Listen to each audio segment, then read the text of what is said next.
Get on Deck, sponsored by Lavaletta 2 in downtown Peekskill. Special thanks to owner Angelo.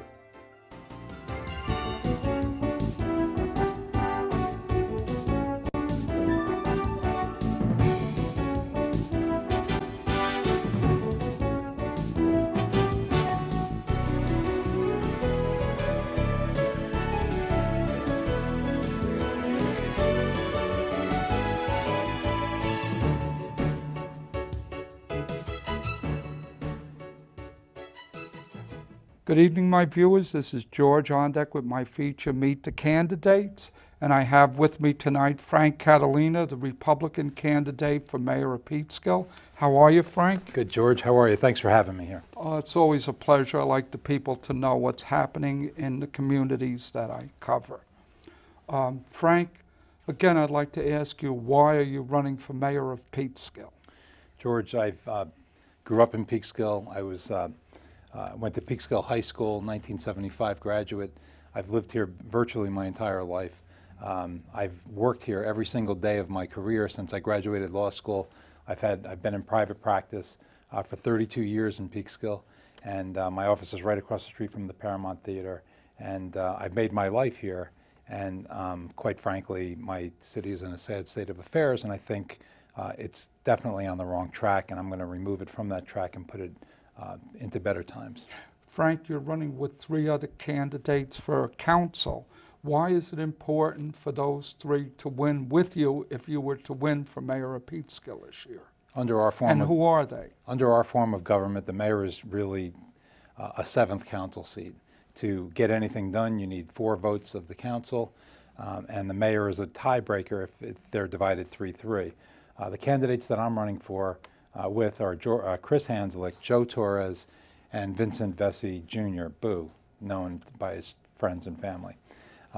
These are outstanding men, outstanding individuals, deep roots in this community, deep roots of community service. They care about this city as much or more than I do, and they're very troubled by what's going on, and we want to make a difference. Mr. Catalina, you said they're troubled by what's going on and you're troubled by what's going on. What is going on with the finances in City Hall at Peekskill? Well, in your opinion, the opponents of Mary Foster for the last 3 elections have sounded the alarm as to what's going on with the finances. And just last week, August 21st, 2013, the city's audit came out. Now, the audit by the auditing firm is an independent group of CPAs that come in every year by law and audit the books.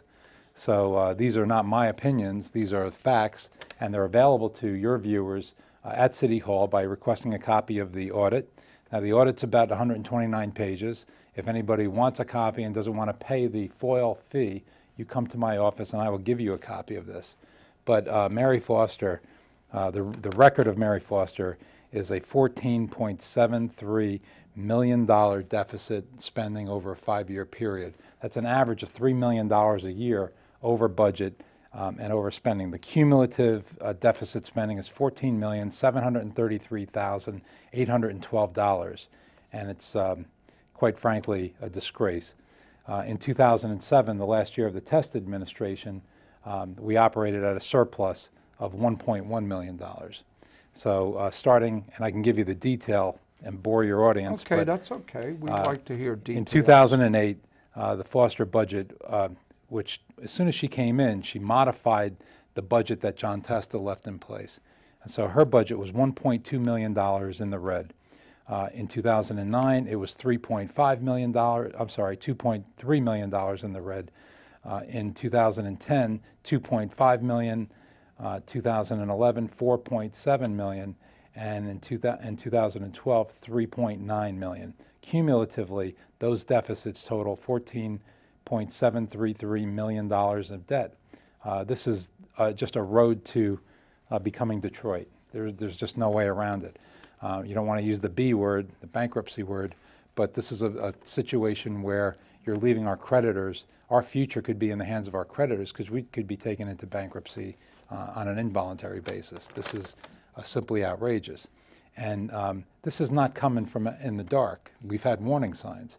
Moody's has lowered the bond rating of the city of Peekskill twice since Mary Foster has been in office, and these warnings were not enough. We came in with about a 25% budget surplus in our fund balance, and of course, as she has dwindled that fund balance down, this is exactly what the financial institutions look at when they grade you for your bonds, and they have downgraded the city of Peekskill. The city of Peekskill has enjoyed a rich history of paying as you go, living within your means, just like you or I do, or every other family has to do, and not run up these huge deficits. This has brought our overall bonding, our overall borrowing is over $55 million now at this point. And our annual budget's about $33 million. So we're in debt more than 1 year's worth of our whole budget.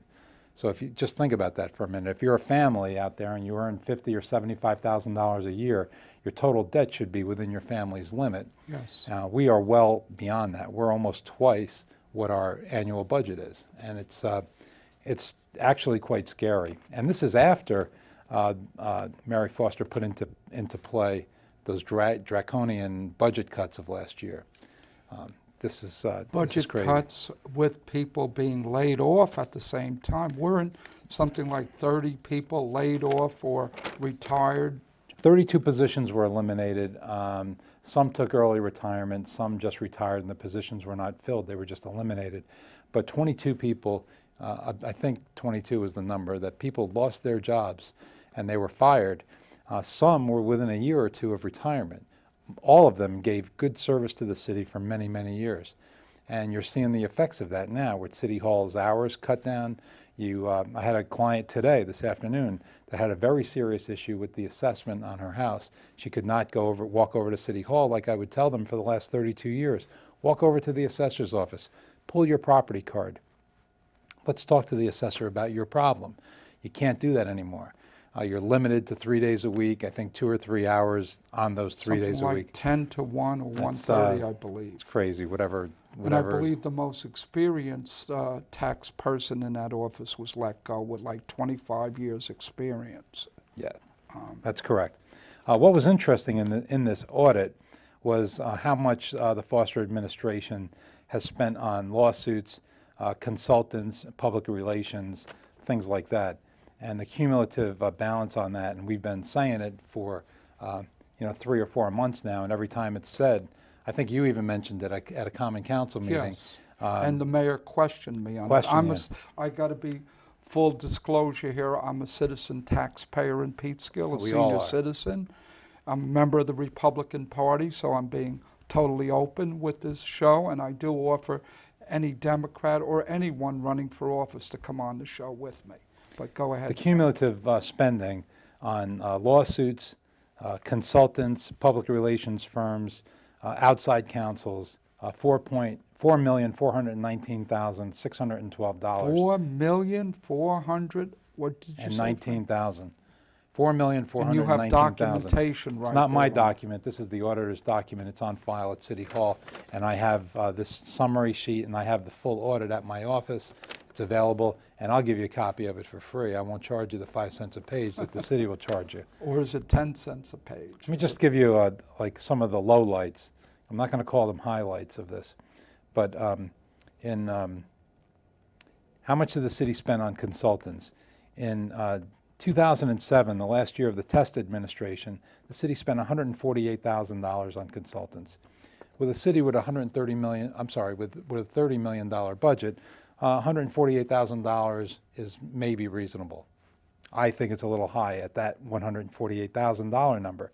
Well, Mary Foster came in 2008, and her and Ms. Claxton and McGowan and Torres, that group, 2008, their consultants' fees were $258,000, from $148,000 to $258,000.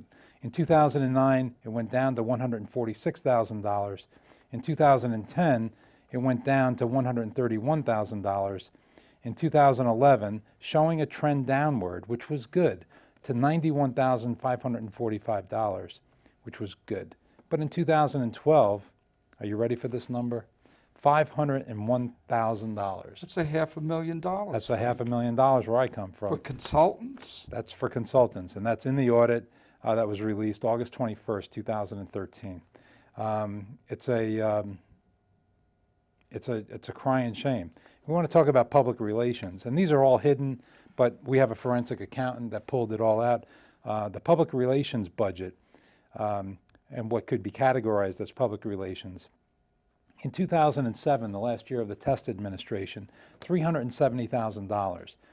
The first year of the Foster administration, 2008, went up from $370,000 to $682,000. For public relations? In 2009, $553,000. In 2010, it went down to $377,000.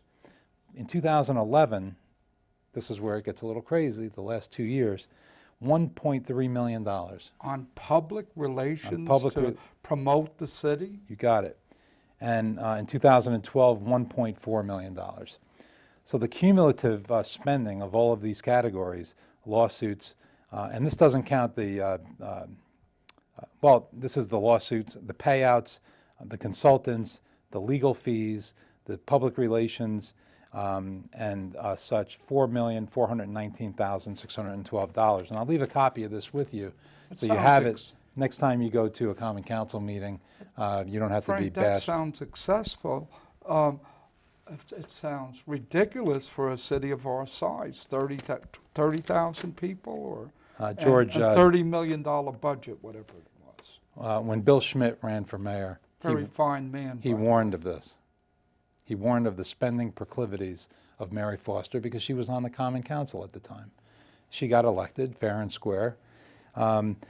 When Chris Hanslick ran for mayor, he warned of this, of her first 2 years in office, the trend that the city was on. That warning was not heeded by the voters. When Tony Washington ran 2 years ago, he said, my goodness, we have a 4-year record here. And now we have a 6-year record, and the end result is $4.4 million and a cumulative deficit spending of almost $15 million. George, this is, it's quite shocking, and Frank, it's not healthy. Frank, when you say she along with the 6 council people, of course they all had a vote on it, and usually they vote unanimously. And that's another reason why in a democracy, I think, and I probably think you think, it's good to have a checks and balance system where you have both parties. Well, this is a problem when you have office. one-party rule. You have these abuses. And I've been a council watcher for several years, and I have not. And I would challenge Ms. Claxton, Ms. McGowan, Mr. Torres, because they're up for election. And they have to answer for this, because I would challenge them to tell me one single time. Actually, you know something? They've been on the council for 4 years. Give me 4 times that you voted against the mayor, you opposed the mayor, once a year. And I'm telling you, they can't do it, and I'll bet you a breakfast down at the Yellow Brick Cafe. Frank, a few people at the council meetings have brought up unfair or something with assessments being given unfairly to some people. Do you want to discuss that tonight? Yeah, I have an extensive history as an attorney working in municipal affairs. I was the city corporation counsel. Before that, I was a deputy corporation counsel under Mayor Pataki. I was the city prosecutor. I was the attorney for the planning board, the zoning board, the human relations board. I was the attorney for the housing authority for 8 years. I've had the IDA, the Industrial Development Agency, I was the attorney for them. So I'm talking not only as a candidate, but someone who, I'm not comfortable being a candidate. I'm a lawyer, and I would like to be known as a lawyer, not as a politician, but I just can't sit back and watch this happen to my city. But let me just tell you about taxing and assessment. In my experience, which is, I think, a lot of experience, more than the average guy might have. Sure. In my experience, you can only get your tax assessment reduced 2 ways. The first way is by filing a complaint with the BAR, the Board of Assessment Review. And they'll make you go there, most people do it without a lawyer or a consultant. You go there, you make your case, and you lay it out. And if the board gives you a reduction, that's a reduction in your assessment. The second way is to take it to court, a tax certiorari case. and you get a lawyer for that, and lawyers get paid based upon how much they get your taxes reduced, so it's almost what they call a contingency fee. Those are the only two legal ways that I know that you can get your taxes reduced.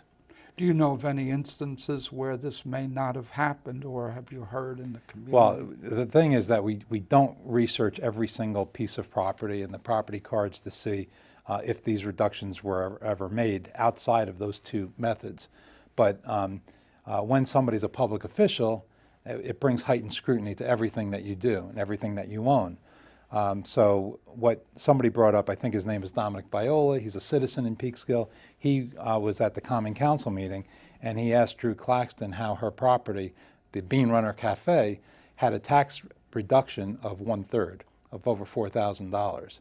And I scratched my head at that, and I was like, wait a minute. I have a building that's right around the corner from her. My building is about the same size in square footage. I don't even have a second floor.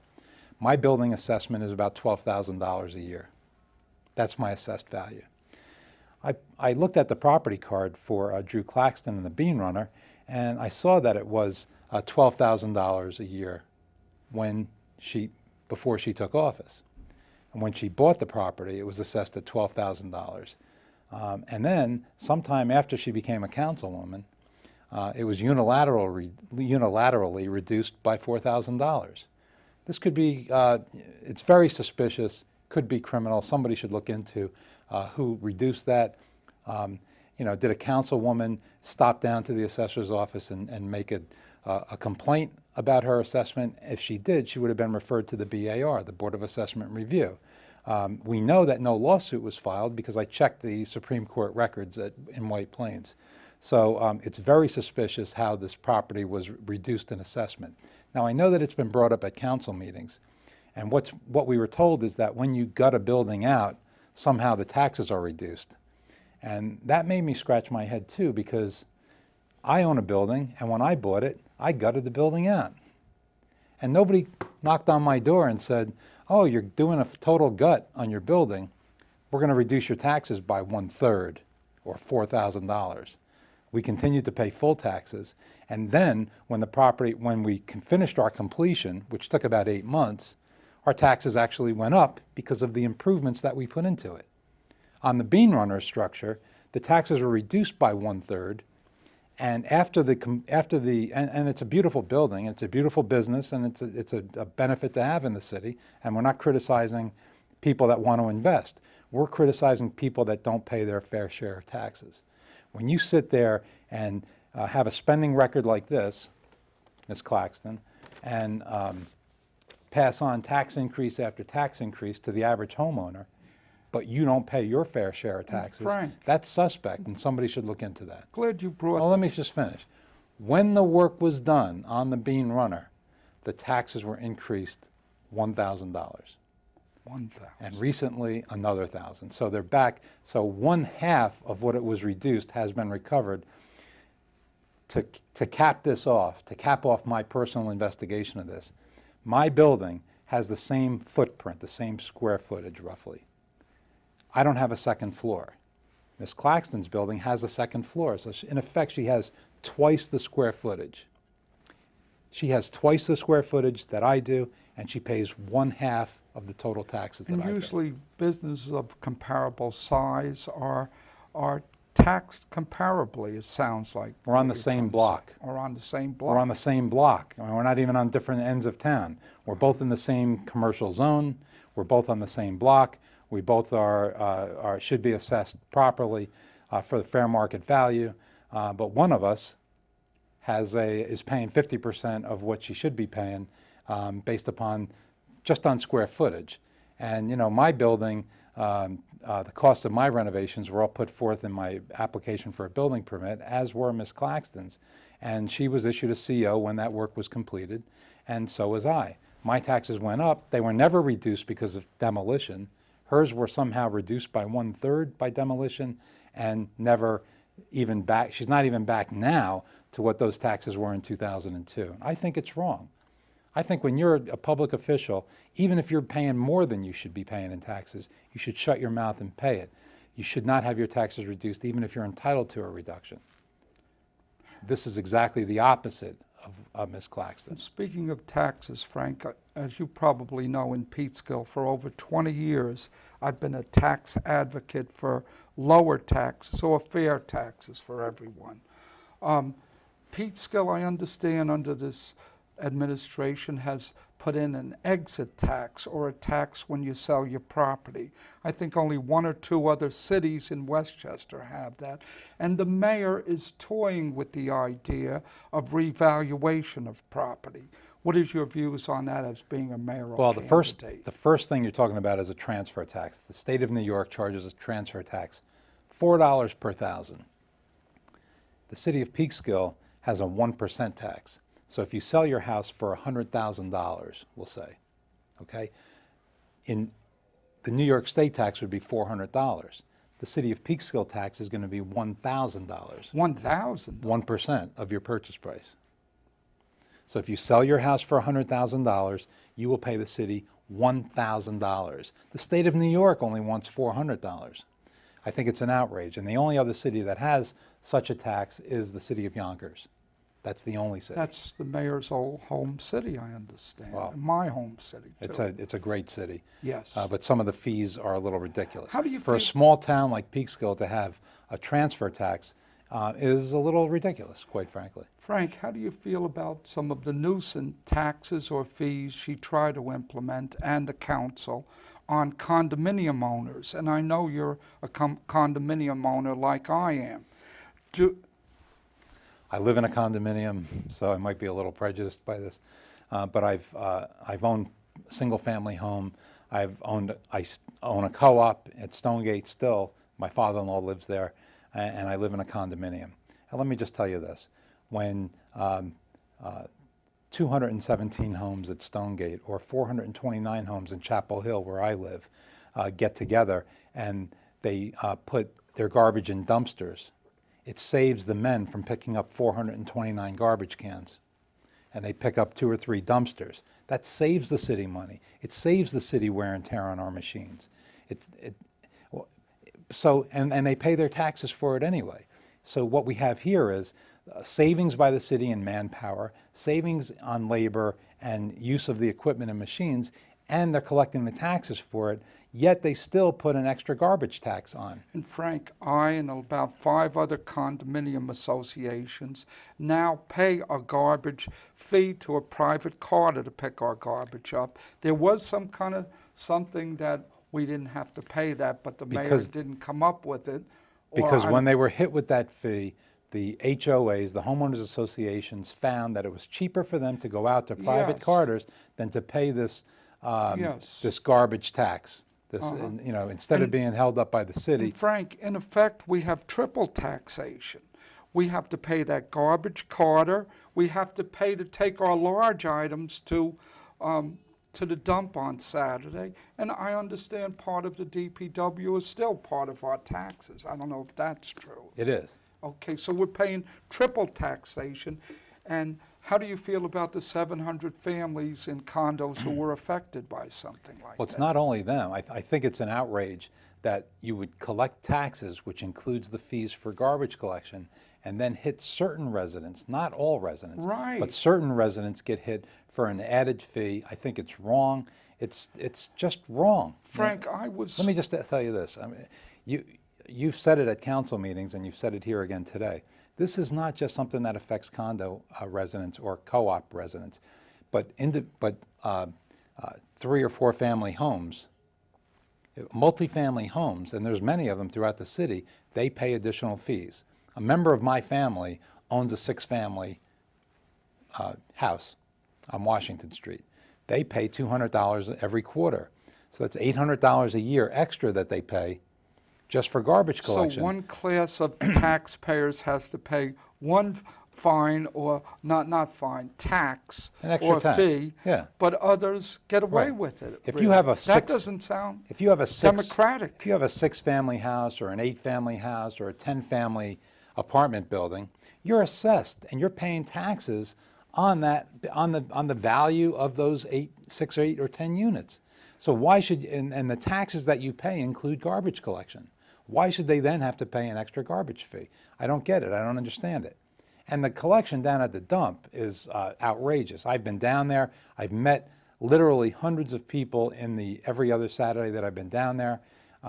These people either can't put their stuff out during the week because of work schedules, or they need to get rid of things now. They can't wait until the once a month or whatever the pickups are, and they bring it down to the dump. And then to hit them for $25 to dump their stuff off is, whatever the fee is, they make you now pay a prepay card for $25 up front. So if I have a TV or a washing machine that I want to get rid of, I can go down and I can't pay one $5 fee one time to do it. I have to pay for 5 dumps that I'll probably never use. In effect, it's $25 every time you want to do it.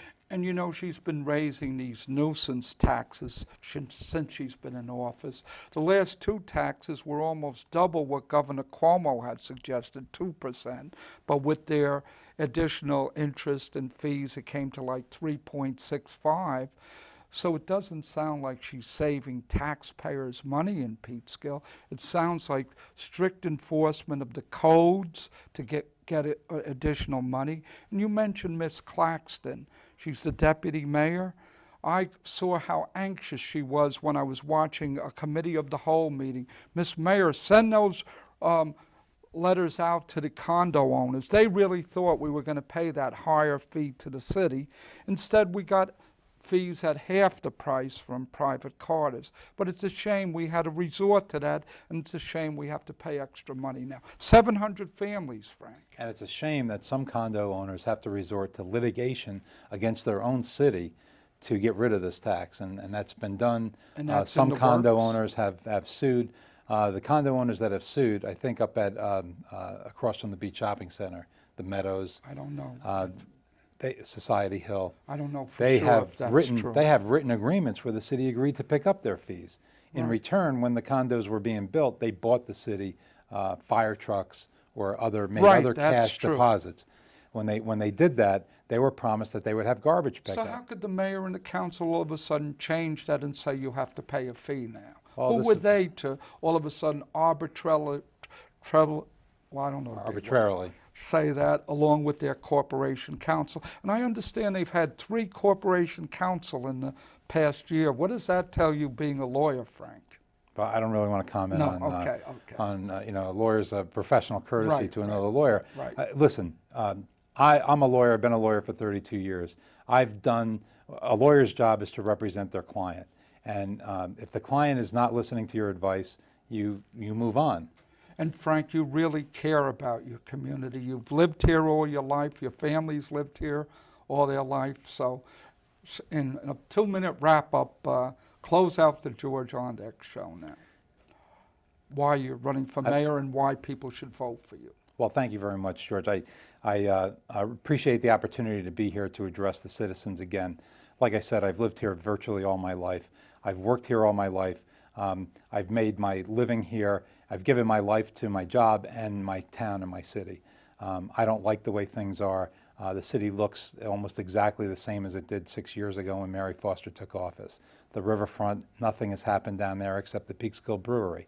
And I've walked it. There might be a couple more flowers down on the riverfront green than there were a few years ago, but nothing substantial. They recently did they're going to do a groundbreaking for a park section, and I think it's such a wasted opportunity. What a beautiful place it would have been for a rrestaurant. Put a dock out there, bring 20 boats in on a Sunday Newburgh afternoon. has a whole group of restaurants by their Nobody can tell me what's wrong with Newburgh.